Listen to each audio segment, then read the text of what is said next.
everyone, it's Missy from 4th grade and I'm here to read you the story, How Leo Learned to be King, a story about a bossy lion who learns that being nice can get you a whole lot farther in life.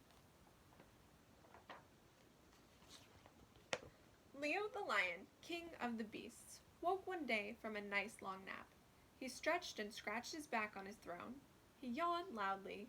Then he opened his jaws wide and let out a blood-curdling roar that shook the entire savannah. "Be quiet," snapped a little warthog who happened to be trotting by. "Your ceaseless roaring is getting on my nerves. You're driving all the animals crazy." Leo couldn't believe his ears. He stared open-mouthed at the warthog. Nobody ever dared to speak to him that way.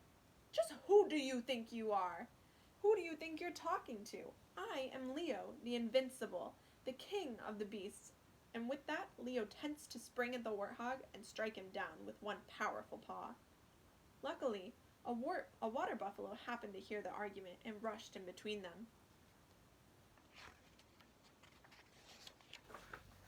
"Whoa! Hold on a minute," the buffalo said to Leo.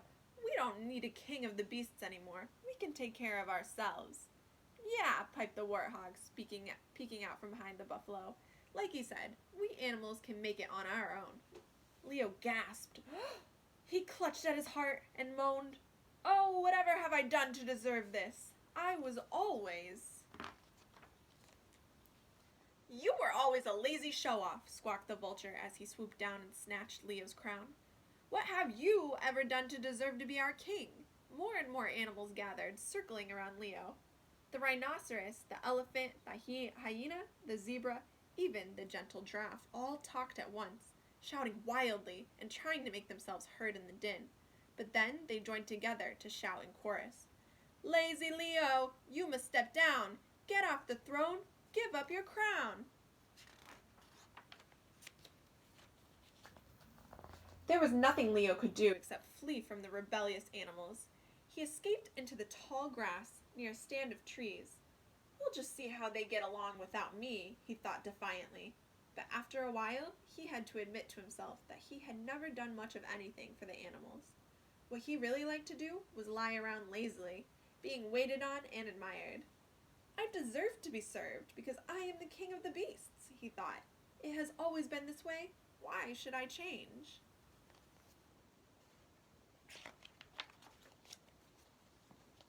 Day after day, Leo prowled around the savannah, wondering how the animals were managing without him. They were managing quite well, in fact. Nobody seemed to notice he was gone, and the animals went about their lives as usual. One afternoon, Leo heard a whimpering sound from the side of the river. He peered through the grass, and there, crouched on the riverbank, was a small mouse. "Why are you crying?" growled Leo. The mouse took one look at the huge lion and began to shake and stutter. Leo, I just wanted to get to the other side of this big river, but I can't make it."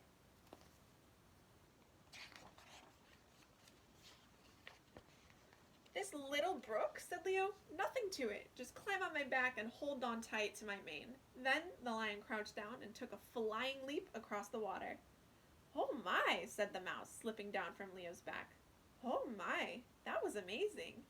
Thank you very much." "It was my pleasure," said Leo. "Take care, little mouse."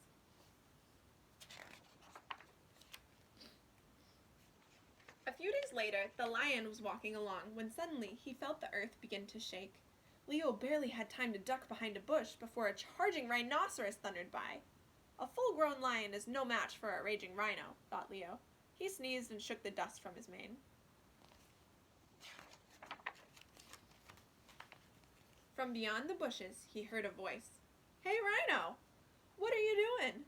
Surprised, Leo pushed apart the branches of his hiding place. It was a porcupine, hopping around, his quills twitching in fury. "Hey!" called the lion. "What's wrong?" "That bellowing beast trampled my beautiful burrow." "Take it easy," said Leo, coming out from the bushes. "I'll help you mend your home." Once his burrow was repaired, the porcupine was much more cheerful. "Thank you," he said to the lion. "You are very welcome," said Leo. "But now I'm worried about the rhinoceros. I wonder what was bothering him."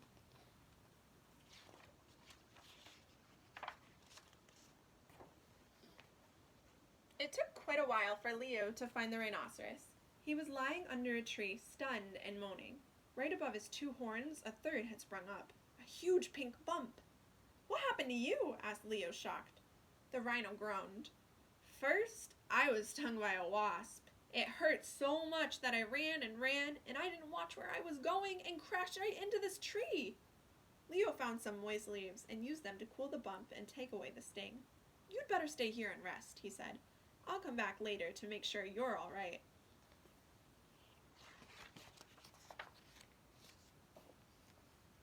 That evening, when the animals met at the watering hole as usual, they were telling stories of how helpful the lion had been. Everyone was astonished to hear what had happened. "That's the kind of king I'd like to have," trumpeted the elephant. "Someone who cares about you." "Yes, help," yelped the hyena.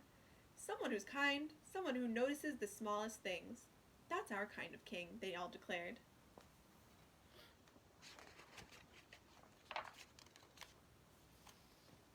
The very next day, the animals went to find Leo. They brought him his crown and throne. The water buffalo cleared his throat and spoke in a gruff voice. Leo, we decided we want you back. Will you be our king again?" Leo was surprised and very touched. "My dear friends," he said, "I am delighted that you want me back. It would be a privilege to serve you." He looked around. "But I don't need a crown and a throne to rule. After all, while I may be king, I am still just an animal like all of you." The end.